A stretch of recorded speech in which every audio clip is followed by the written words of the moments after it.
आइए हम दूसरा इतिहास उसका 20 अध्याय उसकी पहली आयत से देखेंगे। इसके बाद मोआबियों और अम्मोनियों और उनके साथ कई मुनियों ने युद्ध करने के लिए यहोशापात पर चढ़ाई की। और देखिए, ये जो उनके ऊपर हमला होने वाला था, इसकी शुरुआत इन्होंने नहीं की थी। इसमें इनका कोई गलती नहीं थी, इनके ऊपर हमला किया जा रहा था। तब लोगों ने आकर यहोशापात को बता दिया, ताल के पार से अदोम देश की ओर से एक बड़ी भीड़ तुझ पर चढ़ाई करने के लिए आ रही है। लिखा है एक बड़ी भीड़। और देख, वह हसा सोन तमार एक जो एनगेदी भी कहलाता है पहुंच गई है। और ये सीरिया की ओर से जो लिखा है वो अटैक उन पर हो रहा था। तब यहोशापात डर गया। देखिए, वो बहुत एक आत्मिक व्यक्ति था और एक बहुत ही अच्छा लीडर था उस देश का। और जब उसने ये खबर सुनी तो देखिए, उसकी पहली प्रतिक्रिया ये थी कि उसने कहा ये क्या हो गया, मतलब कि वो डर गया। और जब वो डर गया, देखिए उसने क्या किया। यहाँ पर जो लोग हैं वो चूक जाते हैं, वो डर तो जाते हैं पर ये नहीं मालूम कि अब करना क्या है। अगली आयत पढ़ लें और समझ लें कि आपको क्या करना चाहिए। अपने ध्यान को लगाएं, इसका मतलब इससे फ़र्क पड़ता है। तो लिखा है कि उसने अपना ध्यान यहोवा की खोज में लगा दिया अपने उत्तर के लिए।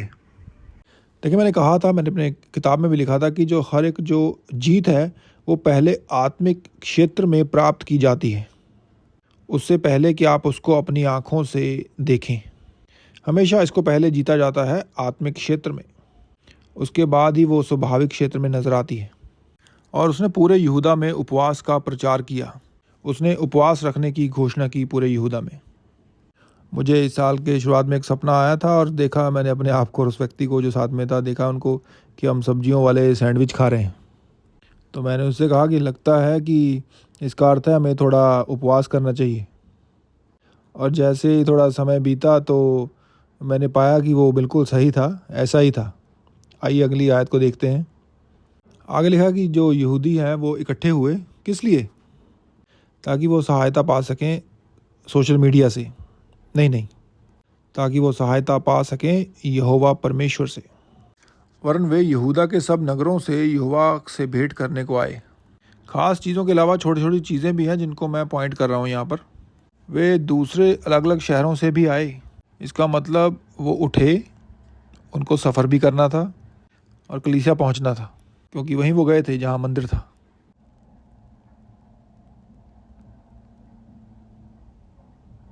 परमेश्वर को ढूंढने के लिए। कोई कहेगा वो घर पे बैठ के क्यों नहीं कर सकते थे? जब ऐसा अपना मुंह खोल के आप बोलते हैं, अपनी मूर्खता को आप दर्शाते हैं और कुछ नहीं। तब यहोशापात यहोवा के भवन में नए आंगन के सामने यहूदियों और यरूशलेमियों की मंडली में खड़ा होकर यह कहने लगा। और यहाँ वो देखिए उसकी प्रार्थना है जो वो यहोवा से करता है। उसने कहा, हे हमारे पितरों के परमेश्वर यहोवा, क्या तू स्वर्ग में परमेश्वर नहीं है? अच्छी बात है ये कहने के लिए। और क्या तू जाति जाति के सब राज्यों के ऊपर प्रभुता नहीं करता? और क्या तेरे हाथ में ऐसा बल और पराक्रम नहीं कि तेरा सामना कोई और नहीं कर सकता? हे हमारे परमेश्वर, क्या तूने इस देश के निवासियों को अपनी प्रजा इज़राइल के सामने से निकालकर इन्हें अपने मित्र अब्राहम के वंश को सदा के लिए नहीं दे दिया? मुझे पसंद है जो उसने यहाँ पर कहा, अपने मित्र अब्राहम। क्या आप मित्र हैं परमेश्वर के सदा के लिए? कितना अच्छा हो यदि आपके लिए ये कहा जाए। वे इसमें बस गए और इसमें तेरे नाम का एक पवित्र स्थान बनाकर कहा कि यदि तलवार या मरी अथवा अकाल या कोई और विपत्ति हम पर पड़े। वो गिन रहा है कि हर एक वो जो बुरी चीज़ यदि हमारे ऊपर आए। ओरल रॉबर्ट्स जो प्रभु के दास हैं, वो स्वर्ग में चले गए हैं, वो ये कहा करते थे, परमेश्वर भला है, शैतान बुरा है। आसान भाषा में कहा करते थे कि यदि तलवार, मरी, अकाल या कोई और विपत्ति हम पर पड़े तो भी हम इसी भवन के सामने और तेरे सामने, तेरा नाम तो इस भवन में बसा हुआ है, खड़े होकर अपने क्लेश के कारण तेरी दुहाई देंगे। तो ध्यान दें कि वो भी क्लेश के दौर से गुजर रहे थे। मैं इसलिए इस बात पर जोर दे रहा हूँ। देखिए, कुछ प्रचारक हैं जो ये कहते हैं कि यदि आपके पास विश्वास है और आप परमेश्वर की सेवा कर रहे हैं तब आपके ऊपर कोई समस्या नहीं आएगी। कि तुम्हारे ऊपर यदि समस्या आई है तो तुमने पाप किया होगा। जी नहीं। और कई बार ऐसा होता है कि वो उनकी कोई गलती नहीं होती है। तो कहता है कि खड़े होकर हम अपने क्लेश के कारण तेरी दुहाई देंगे और तू शायद सुनकर हमें बचा ले।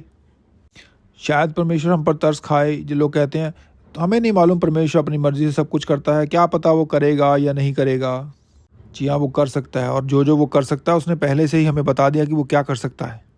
और अब अम्मोनी और मोआबी और सेईर के पहाड़ी देश के लोग जिन पर तूने इज़राइल को मिस्र देश से आते समय चढ़ाई करने ना दिया, और वे उनकी ओर से मुड़ गए और उनका विनाश नहीं किया। तो उन्होंने जब वो आ रहे थे मिस्र से, उनको नहीं मारा था। वो कह रहा है कि हम उनको मार सकते थे पर नहीं मारा, तो अब आज वो हमें आए हैं मारने के लिए। देख, वे ही लोग तेरे दिए हुए अधिकार के इस देश में से, जिसका अधिकार तूने हमें दिया है, हमको निकालकर कैसा बदला हमें दे रहे हैं। हे हमारे परमेश्वर, क्या तू उनका न्याय ना करेगा? यह जो बड़ी भीड़ हम पर चढ़ाई कर रही है, उसके सामने हमारा तो बस नहीं चलता, और हमें कुछ सूझता नहीं है कि क्या करना चाहिए, परंतु हमारी आंखें तेरी ही ओर लगी हैं। देखिए, इस एक ही बात में कितना कुछ मालूम पड़ता है कि वो क्लेश में थे, उनको नहीं मालूम था क्या करना चाहिए। अब में से कोई ऐसा है जो कभी ऐसे हालात में गया हो? मुझे लगता है हम सबको कभी ना कभी ऐसा सामना करना पड़ा है। उनको नहीं मालूम था क्या करना है, लेकिन धन्यवाद हो यहोशापात का कि उसको मालूम था कि क्या करना है, कि उनका जो अगुआ था अच्छा था, नहीं तो पता नहीं उसको इस समस्या का समाधान ढूंढने के लिए कि वो क्या क्या कर लेते। तो जैसे मैंने पहले कहा कि हर एक जो विजय है वो पहले आत्मिक क्षेत्र में पाई जाती है।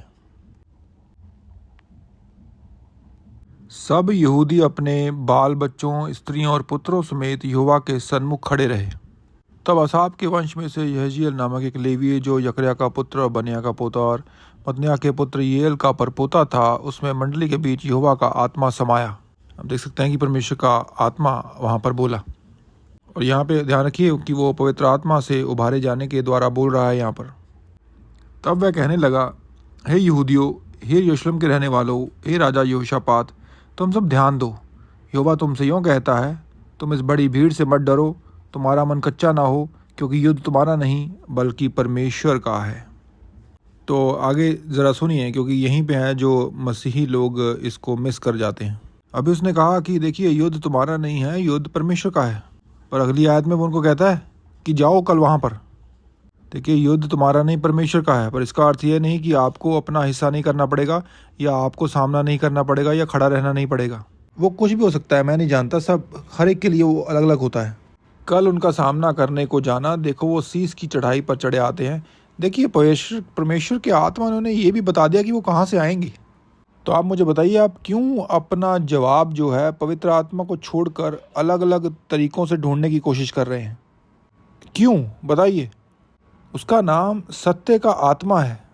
वही एक पवित्र आत्मा एक ऐसा शख्स है जो हमेशा आपको सत्य ही बताएगा।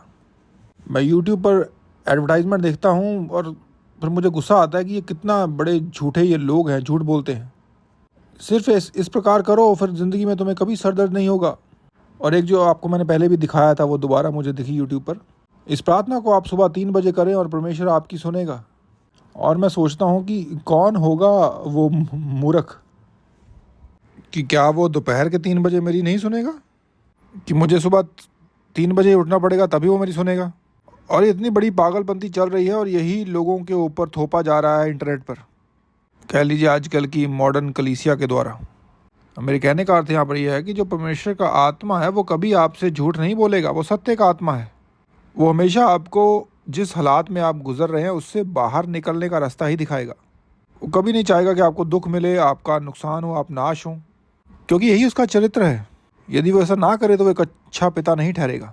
कल उनका सामना करने को जाना, देखो वो शीश की चढ़ाई पर चढ़े आते हैं और यरूएल नामक जंगल के सामने नाले के सिरे पर तुम्हें मिलेंगे। देखिए कितनी डिटेल में उसने उन्हें बताया। इस लड़ाई में तुम्हें लड़ना ना होगा। देखिए उसने कहा कि तुम जाओगे वहाँ पर लड़ना नहीं पड़ेगा। परमेश्वर के पास एक योजना थी, देखिए, लेकिन फिर भी उनको बाहर जाना था। कुछ चीज़ें हैं जो आपको करनी पड़ेंगी, मुझे नहीं मालूम कि वो क्या है, वो परमेश्वर आपको बताता है। वो कुछ भी हो सकता है स्वाभाविक रूप से। देखिए, मैं हमेशा लोगों को कहता हूँ कि मुझे अपने आप को अकेला करना पड़ता है, सारी दौड़ से, धूप से, सब तरह के शोर से, यदि मुझे जंग को जीतना है। मैं उठता हूँ सुबह, मुझे उठते ही 15-20 मैसेज आए होते हैं और मैं उनको बोलता हूँ कि नहीं, तुम मेरा समय नहीं चुरा सकते। मुझे जो समय है, जो पहला, ये परमेश्वर को देना है।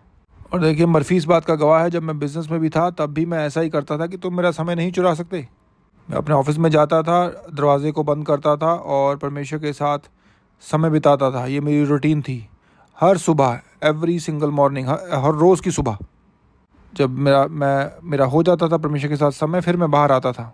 आपको अपने समय के लिए जो परमेश्वर के साथ आपको बिताना है, उसके लिए आपको लड़ना पड़ता है। कहेंगे मैं तो समय बिताता ही नहीं, ये आपकी पहली समस्या है परमेश्वर के साथ। मैंने तुक्का मारा है, लेकिन हो सकता है यही आपकी समस्या हो पहली, इसको सुलझाएं।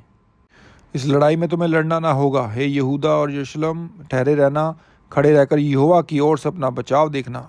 मत डरो और तुम्हारा मन कच्चा ना हो, कल उनका सामना करने को चलना। देखिए, सामना करने के लिए उनको जाना पड़ा और लिखा सामना करने को चलना और यहोवा तुम्हारे संग रहेगा। तब यहोशापात भूमि की ओर मुंह करके झुका और सब यहूदियों और यरूशलेम के निवासियों ने यहोवा के सामने गिरकर यहोवा को दंडवत किया। देखिए, वो राजा था, लेकिन उसने सब दुनिया के सामने, सब लोगों के सामने देखते हुए दंडवत किया। आप कहेंगे नहीं, मैं नहीं रो सकता, आंसू निकाल सकता, मैं फ्लोर पे, ज़मीन पे अपने आप को झुका नहीं सकता। फिर आप अपने घमंड में मर जाएंगे। वो नहीं मरा क्योंकि उसने परमेश्वर को जाना। तब यहोशापात भूमि की ओर मुंह करके झुका और सब यहूदियों और यरूशलेम के निवासियों ने यहोवा के सामने गिरकर दंडवत किया। और एक अनुवाद में लिखा है कि उन्होंने आराधना की। याद रखिए, आराधना की उन्होंने परमेश्वर की। कहातियों और कोरहियों में से कुछ लेवियों ने खड़े होकर इज़राइल के परमेश्वर यहोवा की स्तुति अत्यंत ऊंचे स्वर से करने लगे। वे सवेरे उठकर तकोआ के जंगल की ओर निकल गए और चलते समय यहोशापात ने खड़े होकर, देखिए यहाँ पे उनका जो अगुआ है वो उनसे बात कर रहा है, उनको कुछ कह रहा है। देखिए, उन्हें भविष्यवक्ता के द्वारा भविष्यवाणी पहले से ही मिल गई थी। भविष्यवक्ता ने उन्हें सब कुछ बताया था, लेकिन यहाँ पे यहोशापात भी उन्हें कुछ कह रहा है। यहोशापात ने खड़े होकर कहा, हे यहूदियों, हे यरूशलेम के निवासियों, मेरी सुनो, अपने परमेश्वर यहोवा पर विश्वास रखो। देखिए, वो नहीं बता रहा था कि भले परमेश्वर ने हमें यहाँ लड़ने के लिए भेजा है या खड़े होने के लिए, पर जो भरोसा है वो अपने आप पर नहीं रखना है, वो परमेश्वर पर रखना है।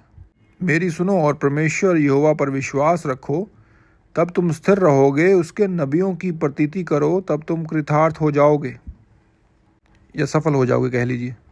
मुझे नहीं मालूम वो भविष्यवाणी किसने की थी, पर यहोशापात उस पर विश्वास करता था, उस भविष्यवक्ता पर, कि उसने जो भविष्यवाणी की है वो सही है, क्योंकि वो उन्हें कह रहा है कि तुम उसके नबी की प्रतीति करो। मेरे लिए कुछ लोगों ने भविष्यवाणी की, वो मैं एक कान से सुन के दूसरे कान से निकाल देता हूँ, पर वहीं कुछ दूसरे लोग हैं जो यदि मेरे लिए कुछ बोलें तो मैं उनकी बातों को हृदय में रखता हूँ। आप स्वयं भी यदि परमेश्वर से सुनते हों और यदि परमेश्वर आपको सुधारना चाहे किसी बच्चे के द्वारा या किसी के द्वारा, तो यदि आप कहेंगे नहीं नहीं, मैं खुद भी परमेश्वर से स्वयं सुनता हूँ, और यदि आप खुले नहीं हैं उसके सुझाव के लिए या उसके करेक्शन के लिए, तो आप मिस कर जाएंगे। देखिए, हम सब विश्वासी आत्मा से भरे हुए लोग हैं। इसका अर्थ ये नहीं कि परमेश्वर किसी दूसरे का इस्तेमाल नहीं करता हमारे साथ बात करने के लिए। देखिए, वहाँ पर शैन बैठी है परमेश्वर का। देखिए, परमेश्वर किसी का भी इस्तेमाल कर सकता है, परमेश्वर का भला हो। तो शैना संडे को मेरे पास है और उसने कहा कि मुझे ये सपना आया है, और उसने बताया मुझे कि क्या सपना था, और उसने कहा मुझे नहीं मालूम। और मुझे भी फिर बाद में एक सपना आया और वो बिल्कुल ही उससे मेल खाता था, और फिर मैंने कहा यस, मैं जानता हूँ कि इसका अर्थ क्या है। तो जो परमेश्वर ने मुझे पहले से दिखा दिया था, परमेश्वर ने उसको कंफर्म किया शैन के सपने के द्वारा, जो उसने मुझे आके बताया। तो यदि मैं बोलता वो शैन ही तो है, उसको क्या मालूम है, तो फिर ऐसा होता। तो सुनिए मेरी बात, अपने घमंड को, अपने आप को मारने ना दीजिए। घमंड में मत आइए, क्योंकि आप आ सकते हैं घमंड में। मैं कहता हूँ परमेश्वर, यदि आपको किसी कबूतर के गले में चिट्ठी डाल के भेजना पड़े अपना मैसेज भेजने के लिए, मैं खुला हूँ उसके लिए। आप में से कितने लोग हैं जो कहेंगे परमेश्वर हमें उत्तर दे, भले किसी तरीके से भी दे, उत्तर दे। वो उत्तर आप तक आता कैसे है, क्या फ़र्क पड़ता है, उत्तर आना चाहिए। पर मैं इस बात की परवाह करता हूँ कि उत्तर आना चाहिए। देखिए, यहोशापात और उसके साथियों ने क्या किया कि उन्होंने बहुत कुछ किया ताकि उत्तर आ सके। आप हर समय रोते ही नहीं रहेंगे परमेश्वर के सामने, परमेश्वर मुझे ये चाहिए, परमेश्वर मुझे वो चाहिए, मेरी ये ज़रूरत है। परमेश्वर भी ऊपर बैठा बोल रहा होगा कि मैं जानता हूँ, तेरे मांगने से पहले ही मुझे मालूम है तुझे क्या चाहिए। पर कुछ चीज़ें हैं जो विश्वासी होने के नाते हमें भी करनी पड़ती हैं। देखिए, हमारी भी कोई व्यक्तिगत जिम्मेदारी है। यदि ऐसा नहीं होता मैं आपको बता देता कि ऐसा कुछ नहीं है, पर है यहाँ पर वो है यहाँ पर। हमारी सबकी एक व्यक्तिगत जिम्मेदारी है यदि हम उत्तर पाना चाहते हैं तो। तब उसने प्रजा के साथ सम्मति करके कितनों को ठहराया, जो कि पवित्रता से शोभायमान होकर हथियारबंदों के आगे आगे चलते हुए यहोवा के गीत गाएं और यह कहते उसकी स्तुति करें, यहोवा का धन्यवाद करो क्योंकि उसकी करुणा सदा की है। उसने यहोवा के गीत गाने वालों को सेना के आगे रखा। क्या आपको आराधना की कीमत यहाँ पर समझ आ रही है? और ध्यान दीजिए, उनके पास सेना थी, पर उनका भरोसा अपनी सेना के ऊपर नहीं था। उनके पास एक अच्छी भली आर्मी थी। उनकी जो आशा थी इस बात पे नहीं लगी थी कि जो हमारी सेना है वो कितनी अच्छी है और तगड़ी है, पर उन्होंने कहा कि हम भरोसा परमेश्वर पर रखते हैं और पहला काम जो हम करेंगे वो हम परमेश्वर की आराधना करेंगे। देखिए, बहुत अच्छा सुझाव है। यदि आप किसी चीज़ से जूझ रहे हैं तो अपने आप को कमरे में बंद कर लें और आराधना के गीत लगाएं और आराधना करें। मैं भी ऐसा ही करता हूँ कई बार। पासमा का कब से आप ऐसा कर रहे हैं? बहुत लंबे समय से। पर मैं आज भी करता हूँ। आपको मालूम है मार्क्सले मिनिस्ट्री का जो वचन है हमारे मिनिस्ट्री का, सेवकाई का, वो क्या है? वो कुछ इस प्रकार है, व्यवस्था विवरण 30 का 20, कि अपने परमेश्वर यहोवा से लिपटे रहो क्योंकि वही तुम्हारा जीवन है। जिस समय वे गाकर स्तुति करने लगे उसी समय यहोवा ने अम्मोनियों, मोआबियों और सेर के पहाड़ी देश के लोगों पर जो यहूदा के विरुद्ध आ रहे थे, घातकों को बैठा दिया और वे मारे गए। क्योंकि अम्मोनियों और मोआबियों ने सेर के पहाड़ी देश के निवासियों को डराने और सत्यानाश करने के लिए उन पर चढ़ाई की, और जब वे सेर के पहाड़ी देश के निवासियों का अंत कर चुके तब उन सबों ने एक दूसरे का नाश करने में हाथ लगाया। कैसे परमेश्वर ने इसको किया, देखिए कितनी हैरानी वाली बात है। क्या परमेश्वर इस्राएलियों को भेजकर उनके द्वारा उनको नहीं हरा सकता था? कर सकता था, उसने पहले भी कई बार किया। पर इस बार परमेश्वर ने उनको आपस में ही लड़के मरने दिया। और जब जब मैं उनके बारे में सोचता हूँ मुझे डेमोक्रेट पार्टी की याद आ जाती है कि वो लोग इतने गिर चुके हैं अपने राजनीति में कि बाहर वाले लोग भी अब समझ पा रहे हैं कि इनका कितना बुरा हाल है। और एक मेरे पास वीडियो थी प्रेसिडेंट राष्ट्रपति ट्रंप की, वो हर बार मुझे हैरान कर देते हैं। दिखाऊंगा कभी आपको। देखिए, राष्ट्रपति जो ट्रंप हैं, जो हो सकता है उनको नहीं मालूम हो उनकी जो बुलाहट क्या है, पर मैं जानता हूँ। और बहुत सारे लोग जो उनके आसपास होंगे वो भी समझते होंगे कि वो एक अच्छा भला व्यक्ति है। पर परमेश्वर ने जिसको करने के लिए बुलाया है वो शायद वो नहीं जानते, उसके आसपास के लोग। आयत 24 देखते हैं। जब यहूदियों ने जंगल की चौकी पर पहुंचकर उस भीड़ की ओर दृष्टि की तब क्या देखा कि वे भूमि पर पड़े हुए शव हैं और कोई भी उनमें से नहीं बचा है। तब यहोशापात और उसकी प्रजा लूट लेने को गए और शवों के बीच बहुत सी संपत्ति और मनभावने गहने मिले। उन्होंने इतने गहने उतार लिए कि उनको ना ले जा सके, वरन लूट इतनी मिली कि बटोरते बटोरते उनको 3 दिन बीत गए। देखिए, इतना कुछ था वहाँ पर कि उनको इकट्ठा करने में 3 दिन लग गए। ध्यान दीजिए, ये जो अंत में नतीजा निकला ये उससे कहीं अलग था पहले दिन जब उनको खबर मिली थी कि क्या होने वाला है उनके साथ। वो कलेश में थे, उनको नहीं मालूम था कि उनको क्या करना है। देखिए, उनके हालात में तो वो मृत्यु और जीवन के जगह पर खड़े थे।